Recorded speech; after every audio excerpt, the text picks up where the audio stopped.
তো বাবা কুদ্দুস এ মাসের বেতনটা কি তুমি দিয়েছো? জি স্যার, বেতন তো আমি দিছি। আচ্ছা গুড। তা বাবা বরকত তুমি কি এ মাসের বেতনটা দিয়েছো? না স্যার, বেতনটা তো এখনো দিই নাই, সামনের মাসে দিব। তা বাবা কুদ্দুস তুমি কও দিয়ে 1 গুণ 1 কত হয়?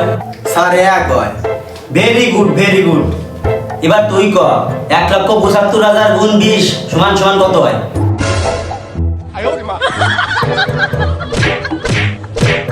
তো বাবা কুদ্দুস এবার কত 2 হাতে কত হয়? স্যার 2 আর 2 তো 4 হয়। এবার কত এবার তুই ক এক বিল্ডিং এ 7 জন এক সপ্তাহ ধরে কাজ করতেছে, ওই বিল্ডিং এ কয়টা নিট লাগছে?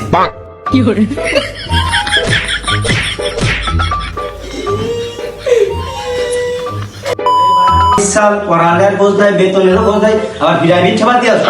তো বাবা কুদ্দুস এবার তুই বল তোর বাপের নাম কি? স্যার আমার বাবার নাম তো নজরুল খান। ব্রিলিয়ান্ট। তুই এরকম কঠিন প্রশ্নের উত্তর দিস কিভাবে? এবার তুই বল বঙ্গবন্ধুর দাদার আব্বার নাম কি?